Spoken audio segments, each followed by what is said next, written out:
Hello my dear students, আজকে দেখো তোমাদের জন্য খুব গুরুত্বপূর্ণ একটা বিষয় নিয়ে এসেছি। মাধ্যমিক পরীক্ষার্থী যারা 2021-এ আছো, তোমাদের জন্য খুব গুরুত্বপূর্ণ মাধ্যমিক পরীক্ষার খাতা কীভাবে লিখবে। দেখো, বিভিন্ন প্রশ্নের খাতা বিভিন্ন রকমভাবে লিখতে হয়। সুতরাং কোন প্রশ্নের কতটা উত্তর কীভাবে লিখবে পুরো পুঙ্খানুপুঙ্খ আলোচনা করব এবং পুরো প্রশ্ন ধরে ধরে দেখাবো কীভাবে উত্তর লিখতে হয়। ঠিক আছে, আমি একটা মডেল উত্তর লিখে রেখেছি, সেইটা তোমাদের দেখাবো এবং তোমাদের বুঝিয়ে দেবো। আজকে আমি প্রথম যেটা দেখো ফিজিক্যাল সায়েন্স নিয়ে আলোচনা করছি। প্রথমে দেখো, এই হচ্ছে মাধ্যমিক পরীক্ষার খাতা, দেখতে পাচ্ছ।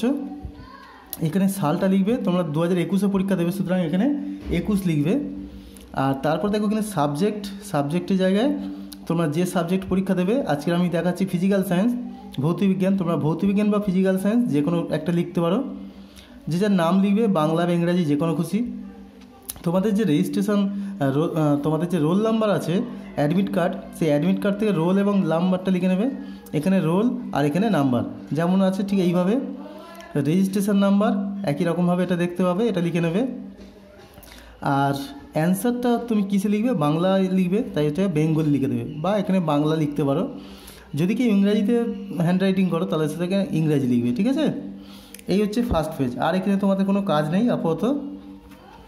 এবার দেখো, আমি এই উত্তর কীভাবে লিখতে হয় সেটা দেখাবো।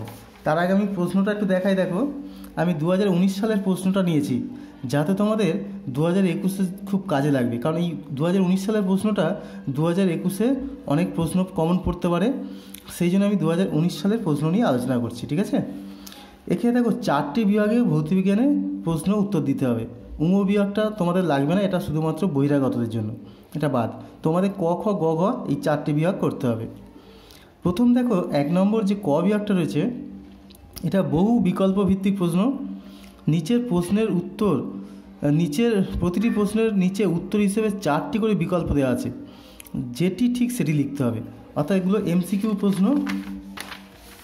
দেখো, এই রকম হচ্ছে তোমার, ধরো নিচের কোন গ্যাসটি ভূপৃষ্ঠ থেকে বিকিরিত দীর্ঘ তরঙ্গদৈর্ঘ্য বিশিষ্ট অবলোহিত রশ্মি শোষণ করে। এখানে 4টি উত্তর আছে, তাহলে তোমরা এটার কীভাবে উত্তরটা লিখবে। দেখো, উত্তরটা এইভাবে লিখবে।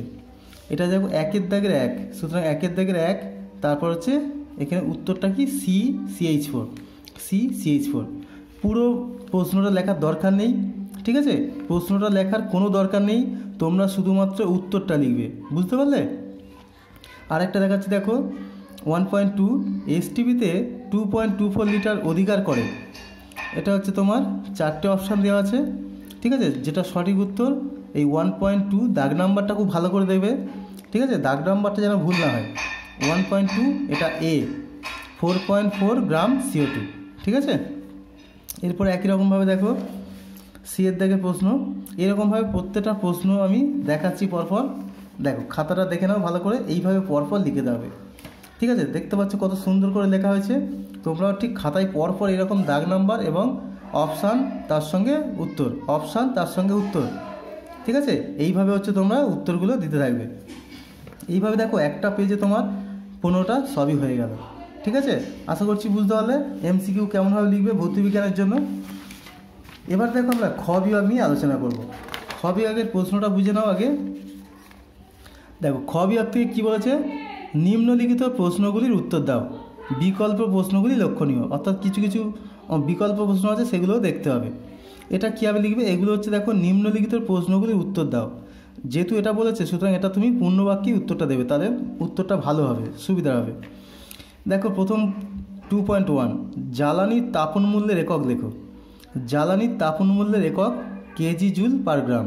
ঠিক এইভাবেই তোমরা উত্তরটা লিখবে। ঠিক আছে, এবার দেখো এখানে অথবা তোমাদের যদি জানা থাকে অথবাটাও লিখে দেবে।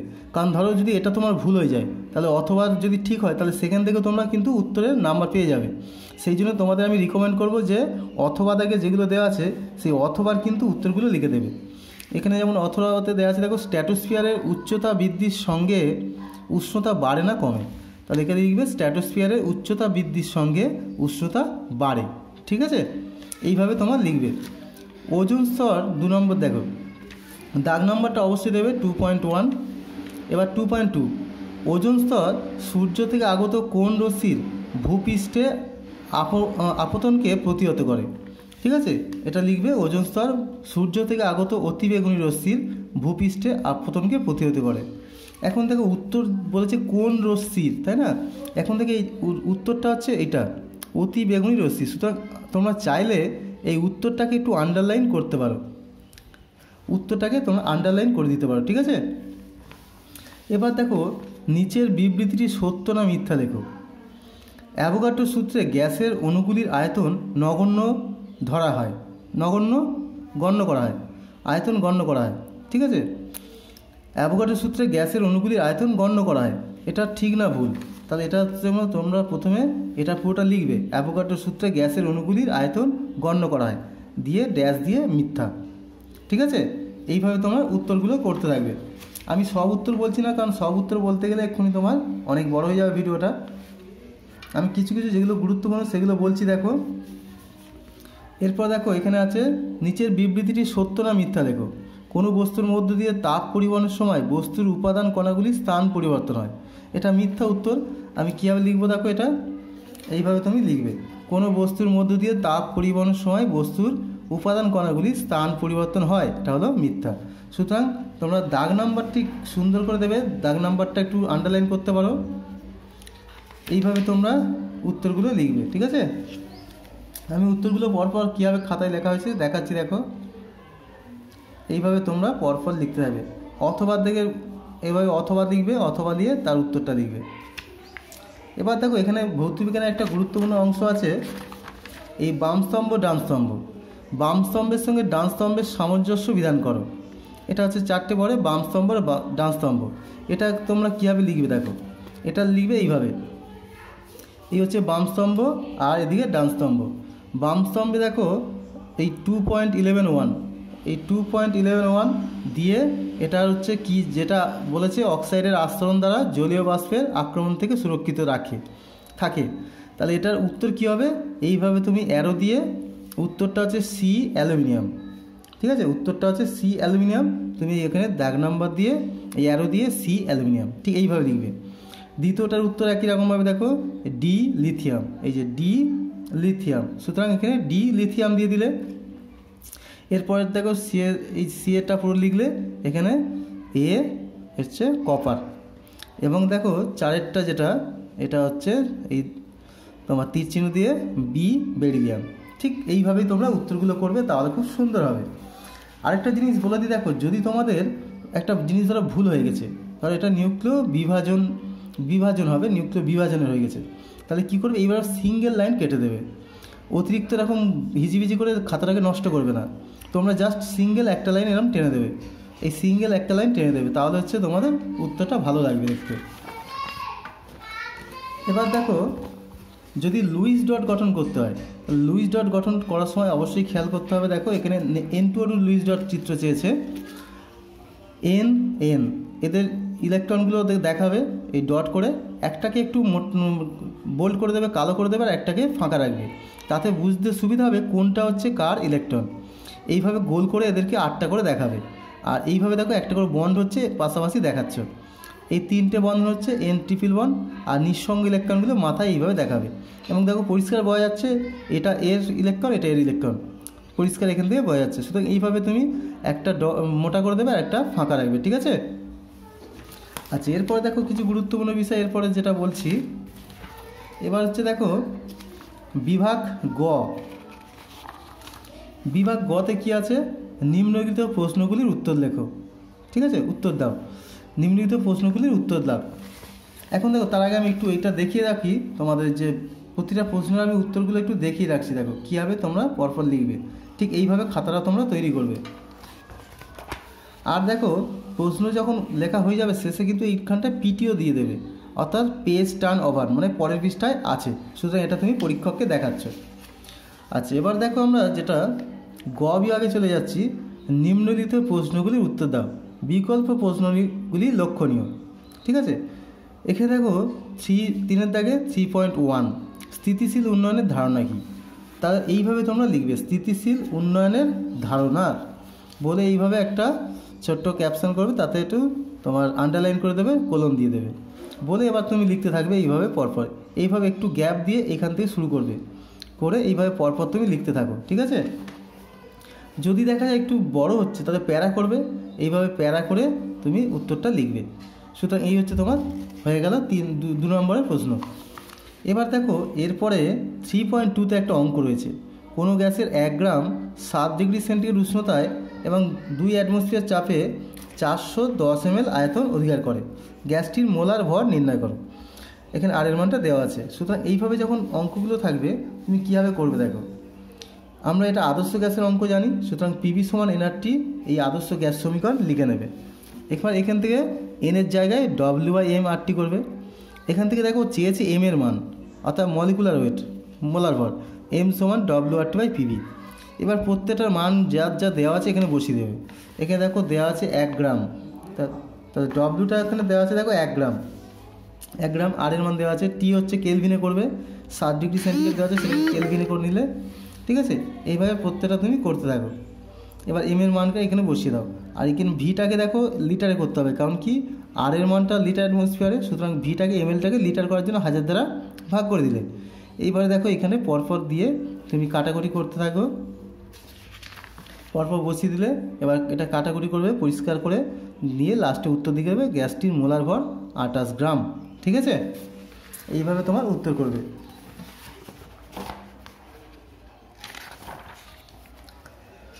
এইভাবে দেখো পরপর, আমি প্রতিটার এক্সপ্লেন করছি না, এইভাবে তুমি পরপর উত্তর করবে, আমি জাস্ট দেখিয়ে যাচ্ছি কেমনভাবে করবে। এবার এখানে বলে রাখি দেখো এই 3-এর দাগে 2 নম্বর করে প্রশ্ন, তো সুতরাং তুমি 2 নম্বর করে প্রশ্ন একটা পাতায় 2টো করে করবে। এই 3.3 একটা করলে, এবার 3.4, ঠিক আছে। একটু মাঝখানে গ্যাপ দেবে, এই যে উত্তরটা লেখা হয়ে গেছে তারপরে এইটা দেখো মাঝখানে একটু গ্যাপ দিয়েছি, যাতে পরীক্ষক তোমাকে বুঝতে সুবিধা পারে যে কোন দাগের উত্তর কোনটা। এবং দাগ নাম্বারগুলো পরিষ্কার দেবে।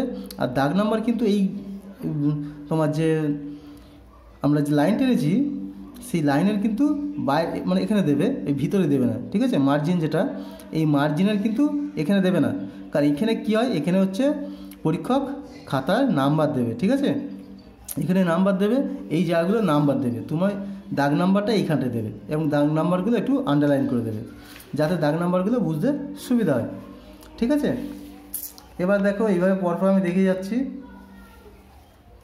এখানে দেখো 3.5-এর আমি অথবা করে দেখিয়েছি, অথবা যদি করতে চাও তাহলে 3.5 অথবা এরকমভাবে দাগ নাম্বার দেবে, ঠিক আছে।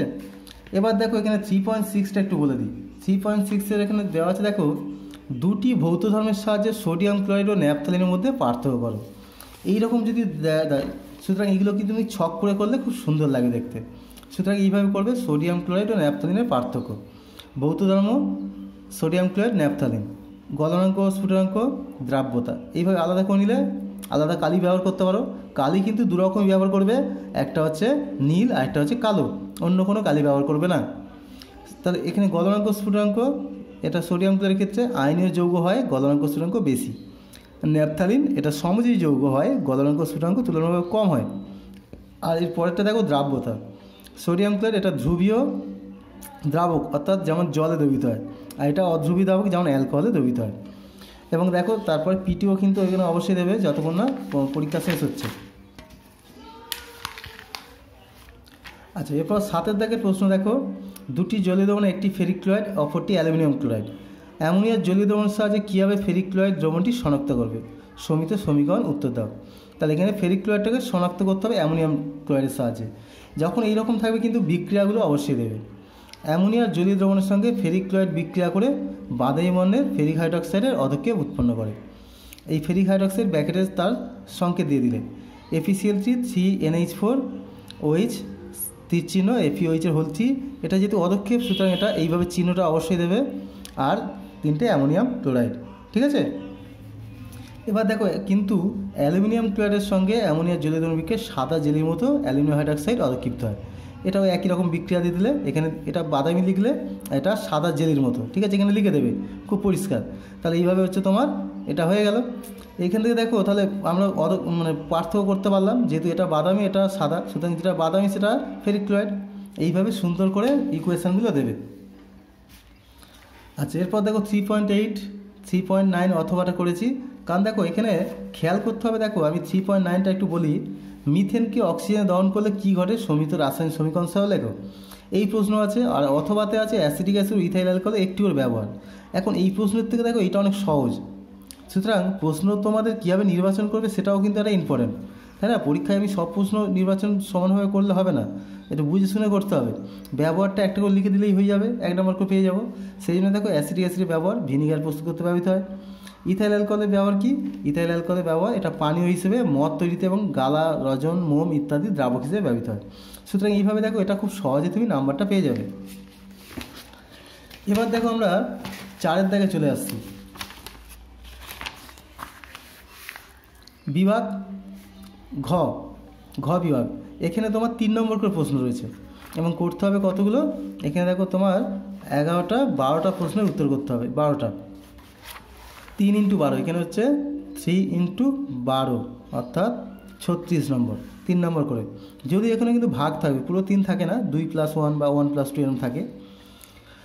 এখন দেখো এই উত্তরগুলো কীভাবে করবে, একটু আমি তোমাদের উত্তর করার জন্য বলবো যেটা, যে প্রতিটা প্রশ্নের উত্তর একটা আলাদা করে পৃষ্ঠায় করবে। 4.1 একটা পৃষ্ঠায়, 4.2 আরেকটা পৃষ্ঠায়, 4.3 আরেকটা পৃষ্ঠায় করবে। এইভাবে তুমি কিন্তু করতে থাকবে, ঠিক আছে? যেমন দেখো এখানটা আমি করেছি, কোনো গ্যাসের মোলার আয়তন বলতে কী বোঝায়? বাস্তব গ্যাসের আদর্শ আচরণ থেকে বিচ্যুতির 2টি কারণ লেখো, ঠিক আছে? এটা আমি দেখো এই মোলার আয়তন এইভাবে হচ্ছে তুমি আলাদা কালি দিয়ে এটাকে তোমার আলাদা করে লিখে নেবে। এবার লিখে তারপরে এরকম প্যারা করে উত্তরটা লিখবে। এরপর দেখো বাস্তব গ্যাসের আদর্শ আচরণ থেকে বিচ্যুতির 2টি কারণ নিম্নরূপ দিয়ে এই 1 নম্বর আর এই 2 নম্বর দুটো লিখে দিলাম, ঠিক আছে? উত্তরগুলো আমি সব বলছি না, কারণ সময় লাগবে প্রচুর।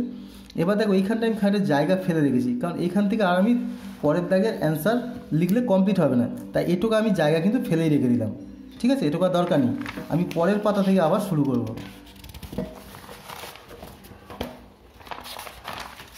দেখো পরের পাতা থেকে আমরা শুরু করলাম এখান থেকে। এখানে যে অঙ্কটা রয়েছে দেখো, দেখে নাও ভালো করে। অঙ্কটা রয়েছে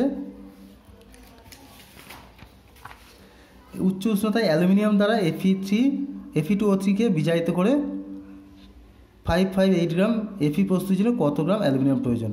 বিক্রিয়াটিতে কত মোল Fe2O3 লাগবে? ঠিক আছে, এই অঙ্কগুলো যখন করবে অবশ্যই সমীকরণটা পরিষ্কার করে লিখবে এবং এখানে গ্রাম, মোল যেগুলো যেমন চাইবে সেগুলো লিখে নেবে। এত গ্রাম অ্যালুমিনিয়ামের 27 পারমাণবিক ভর, 2 × 27 যেহেতু 2 আছে, আর এখানে 2 × Fe 2 × 55.8। সুতরাং 2 × 55.8 গ্রাম Fe প্রস্তুতির জন্য 2 × 27 গ্রাম অ্যালুমিনিয়াম প্রয়োজন। তাহলে এখানে 558 প্রস্তুতির জন্য কত লাগবে? ঐকিক নিয়মে তোমরা করে নেবে এবং কাটাকুটি করে, এই কাটাকুটিগুলো দেখবে খুব সহজ, এমনভাবে মানগুলো দেওয়া থাকে যাতে তোমরা খুব সহজে কাটাকুটি করে এটা পেয়ে যাবে, ঠিক আছে? তাহলে এইভাবে হচ্ছে তোমার উত্তর করলে। এবার দেখো এইখানটায় কিন্তু আমি আরেকটা উত্তর করেছি, এক্ষুনি বললাম যে একটা পাতা একটা করবে, কিন্তু সেটা হচ্ছে সিচুয়েশান অনুযায়ী। যদি দেখো যে দ্বিতীয় যে মানে পরের যে উত্তরটা সেটা খুব ছোট্ট করে করলে হয়ে যায়, তাহলে এখানে করে নেবে। এখানে দেখো এই যে গ্যাসের আয়তন প্রসারণ গুণকের সংজ্ঞায় কী স্থির থাকে? একটি অধাতুর নাম লেখো যেটি তাপে সুপরিবাহী। এটা খুব ছোট্ট প্রশ্ন, আমি বুঝতে পারছি যে এটার অ্যান্সার খুব ছোট্ট, তাই আমি এইখানটায় করে দিলাম 4.3। গ্যাসের আয়তন প্রসারণ গুণকের সংজ্ঞায় গ্যাসের ভর এবং চাপ স্থির থাকে। দেখো এই টোকা লেখার জন্য কিন্তু 2টো নাম্বার, এই গ্যাসের ভর আর চাপ, সুতরাং এই দুটোকে আন্ডারলাইন করে দিতে পারো, কারণ এই দুটো হচ্ছে মেন। এই দুটো লেখার জন্য 2 নম্বর পেয়ে যাচ্ছে, সুতরাং এটাকে আন্ডারলাইন করে দেবে, ঠিক আছে? আর এটা দেখো গ্রাফাইট অধাতু হলেও তাপে সুপরিবাহী, সুতরাং এইটুকু লিখলে 3 নম্বর। সুতরাং এই প্রশ্নটা তুমি অবশ্যই অ্যাটেম্প করবে, ঠিক আছে? আচ্ছা, এরপর দেখো 4.4 দন্ত চিকিৎসকরা কী ধরনের দর্পণ ব্যবহার করেন? কাঁচ ফলকে প্রতিসরণের ফলে আলোক রশ্মির চ্যুতি হয় না কেন? এখন 1 + 2 প্রথমে লিখে নিলে এটা যে দন্ত চিকিৎসকরা অবতল দর্পণ ব্যবহার করেন। এবার দ্বিতীয় দাগের উত্তর লেখার জন্য তুমি এই ছবিটা অবশ্যই আঁকবে। এই ছবিটা আঁকার জন্য স্কেল ব্যবহার করবে, ঠিক আছে? স্কেল দিয়ে পরিষ্কার করে ছবিটা আঁকবে এবং এইভাবে দেখো এই যখন আঁকবে এটা খেয়াল করতে হবে এই দুটো সমান্তরাল হবে, সেইভাবে গুছিয়ে ছবিটা আঁকবে। এরপরে তুমি এই হচ্ছে ব্যাখ্যাটা দেবে। এটার উত্তর এখানে হয়ে গেল। আমি পুরোটা আর বলছি না, তোমরা উত্তরগুলো দেখে নিতে পারো। আমি এই মডেলের PDF দিয়ে দেবো, তোমরা বুঝতে পারবে যে PDFটা পেলে আরও সুবিধা হবে তোমাদের অ্যান্সারটা বুঝতে। এবার দেখো 4.5-এ আছে একটি উত্তর লেন্স থেকে 20 সেমি দূরে একটি বস্তু রাখার ফলে উৎপন্ন প্রতিবিম্ব লেন্সের কোনো দিকেই পাওয়া গেল না, ফোকাস দূরত্ব কত? এবং এই জাতীয় যে অঙ্ক রয়েছে সেই অঙ্কটা হচ্ছে আমি এখানে করে দিয়েছি। দেখো ছবিটাও এখানে একটু আঁকবে, কারণ এটা এমন একটা প্রশ্ন দিয়েছে যেখানে ছবিটা দরকার, সুতরাং যেখানে ছবি দরকার অবশ্যই ছবি আঁকবে। এটা হয়ে গেল। এরপর দেখো 4.5 অথবা, আমি এটা অথবাও করেছি কেন না, অনেক সময় আমার যদি মনে হয় কনফিউজিং আছে যে এটার উত্তরটা আমার পুরো পারফেক্ট নেই, আমার জানা নেই, তাহলে আমি এটারও উত্তর করে দেবো, বুঝতে পারলে? অর্থাৎ আমার যদি দেখা যায় এটার উত্তর আমার একটু কনফিউজিং আছে, তাহলে এটাও আমি করে দেবো, যাতে আমি যদি এটাতে 2 নম্বর পাই, এটাতে 3 নম্বর পাই, তাহলে তোমার কিন্তু পরীক্ষক এই 3 নম্বরটাই দেবে, ঠিক আছে? সুতরাং অথবাগুলো পারলে করে দেবে, যদি তোমার হাতে সময় থাকে, কিন্তু লাস্টে অথবাও কিছু করে দেবে, তাতে তোমার কিন্তু স্কোরিংটা অনেক বেশি হবে। আমি সুতরাং এখানে অথবাটা পড়ে দিয়ে দেখেছি। এবার দেখো 6 দাগের প্রশ্ন, জলবিদ্যুৎ উৎপাদনের যেটা ভিত্তিগত কৌশল, এই ভিত্তিগত কৌশলটা এখানে দিলাম, এখানে পরপর তোমার লিখে দেবে। এটা 3 নম্বর প্রশ্ন ছিল, এটা লিখে দিলে। এবার দেখো 4.7 তোমার এখানে ছোট্ট একটা অঙ্ক রয়েছে, এই যে অঙ্কটা, এটা ছোট্ট অঙ্ক এখানে হয়ে যাবে, তাই আমি এখানে কিন্তু এই ছোট্ট অঙ্কটাকে করে দিলাম, ঠিক আছে? যদি দেখা যায় যে ছোট্ট মতো আছে অ্যান্সার, যেটা এই পাতায় হয়ে যাবে, তাহলে তুমি এই পাতায় করে দেবে, আর না হলে কিন্তু পরের পাতা শুরু করবে। এবার দেখো তোমার এরপরে 4.8 এটাও একটা ছোট্ট মতো অ্যান্সার, এটা এখানে করে দিলে। এরপরে হচ্ছে 4.9, এটাও দেখো তোমার ইটোকার মধ্যে হয়ে যাচ্ছে, সুতরাং এটা করে দিলাম। ডোবেরাইনারের ত্রয়ী সূত্র আর জারণ ক্ষমতা ঊর্ধ্বক্রম। যখন ঊর্ধ্বক্রম বলবে দেখো অবশ্যই কিন্তু এখানে ঊর্ধ্বক্রম মানে এইভাবে লিখতে হবে, এইটা হচ্ছে ঊর্ধ্বক্রম, ঠিক আছে? এইভাবে, অর্থাৎ ছোটো থেকে বড় হিসেবে লিখতে হবে। এবার দেখো আমার এই পুরো কমপ্লিট হয়ে গেল, এই পেজটা পুরো কমপ্লিট।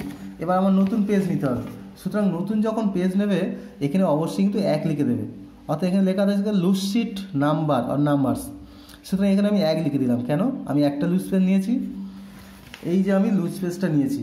লুজ পেজ যখনই নেবে অবশ্যই সাবজেক্ট লিখবে আর তোমার নাম লিখবে, আর পারলে রোল এবং নাম্বারটাও লিখে নেবে, ঠিক আছে? এই রোল এবং নাম্বারটাও লিখে দেওয়া ভালো। রেজিস্ট্রেশন নাম্বার এটা লেখার দরকার নেই, পারলে লিখে দেবে, লেখার দরকার নেই, কিন্তু রোল আর নাম্বারটা অবশ্যই লিখে দেবে। অর্থাৎ তুমি এখান থেকে দেখো যে রোলটার নাম্বারটা আছে, এই রোল আর নাম্বার এটা আমি লিখে দিচ্ছি, দেখো তোমাদের চোখের সামনে, এখানে 4068002N আর নাম্বার 0049, এটা লিখে দেওয়াটাই ভালো। এবার দেখো আমি 4.10টা একটু বলি তোমাদের প্রশ্নটা।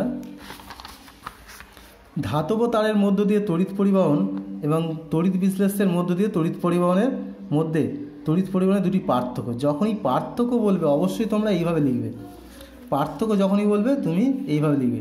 এটা ধাতব তারের মধ্য দিয়ে তড়িৎ পরিবহন, এটা তড়িৎ বিশ্লেষণের মধ্য দিয়ে তড়িৎ পরিবহন, ঠিক আছে? এটা এই একটা পয়েন্ট, দুটো পয়েন্ট, যেহেতু এখানে দুটো পয়েন্ট চেয়েছে, দুটোই বেশি লিখবে না, ঠিক আছে? দুটো পয়েন্ট চেয়েছে, দেখো দুটি পার্থক্য, এই যে দুটি পার্থক্য বলেছে, সুতরাং তুমি এখানে দুটো পার্থক্য লিখবে এবং খুব ভালো পার্থক্য লিখবে, যেগুলো হচ্ছে ভালো পার্থক্য। এবং দেখো এই কোন পার্থক্যগুলো ভালো সেটা একটু বুঝে নেবে তোমাদের টিচারের কাছ থেকে। আর যদি তোমার ভৌতবিজ্ঞান সাবজেক্টে কোনো সমস্যা হয় অবশ্যই আমার নোটসগুলোকে ফলো করবে, সেখানে বুঝতে হবে যে কতটা কোনটা ইম্পর্টেন্ট এবং কতটা কোনটা ভালো লিখতে হবে, আমি সেখানে গুছিয়ে সুন্দর করে লিখে দিয়েছি। আচ্ছা, এখানে দেখো তড়িৎ বিশ্লেষণ পদ্ধতিতে কপার ধাতু নিষ্কাশনে অবিশুদ্ধ কপার, এখানে আরেকটা প্রশ্ন ছিল যেটা এখানে লিখে দিলাম। এরপর দেখো 4.11, এটা ইউরিয়ার শিল্প উৎপাদনের রাসায়নিক পদার্থগুলি লেখো, কার্বন ডাইঅক্সাইড, অ্যালুমিনিয়াম লিখে দিয়েছি। আর সমিত রাসায়নিক সমীকরণ, এই সমীকরণগুলো খুব সুন্দর করে পরিষ্কার করে লিখবে। এই যে বলেছে দেখো পদার্থগুলির নাম এবং বিক্রিয়ার সমিত সমীকরণ লেখো, সুতরাং বিক্রিয়ার পদার্থগুলোর নামগুলো লিখবে, এই নামগুলো খুব পরিষ্কার করে লিখবে, কারণ দেখো এই নামগুলো লেখার উপরেই কিন্তু তোমার নাম্বার, এই দুটোর নাম লিখবে এবং রাসায়নিক সমীকরণ, এই ওপর 3টে নাম্বার আছে, সুতরাং খুব পরিষ্কার করে লিখবে। এটা আমি দুটো আলাদা আলাদা করে লিখেছি, বা এটা একসঙ্গে করলে এটা হয়, ঠিক আছে? এরপর দেখো 4.12 রয়েছে দেখো এ এবং বি দুটি করে কার্বন পরমাণুযুক্ত দুটি অসম্পৃক্ত হাইড্রোকার্বন ব্রোমিনের সঙ্গে বিক্রিয়া, এতে অণু প্রতি 1 অণু ব্রোমিন আর বিতে অণু প্রতি 2 অণু ব্রোমিন যুক্ত হয়। তাহলে এ আর বি এর গঠন সংকেত লেখো। তাহলে গঠন সংকেত লিখতে বলেছে, আমি প্রথমে গঠন সংকেত লিখব, আর বি এর সঙ্গে ব্রোমিনের বিক্রিয়ার সমিত সমীকরণ লেখো। তাহলে যেহেতু গঠন সংকেত বলেছে আমি গঠন সংকেত দিলাম, এখানে এ এর গঠন সংকেত লিখতে পারো এত, আর বি এর গঠন সংকেত এটা।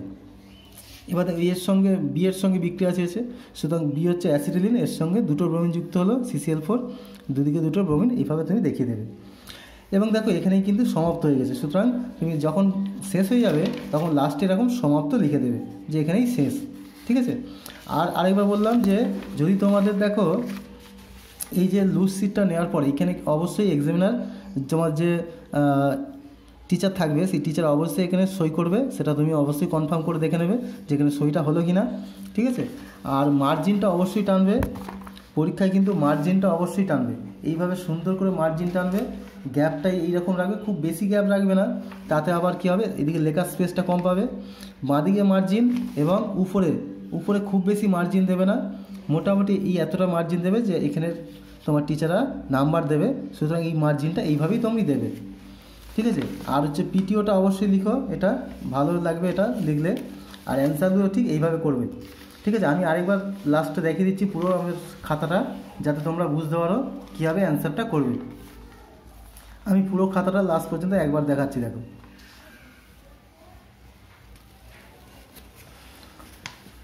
পুরো খাতাটা দেখিয়ে দিচ্ছি, দেখো যে কীভাবে অ্যান্সারটা লিখবে তোমরা।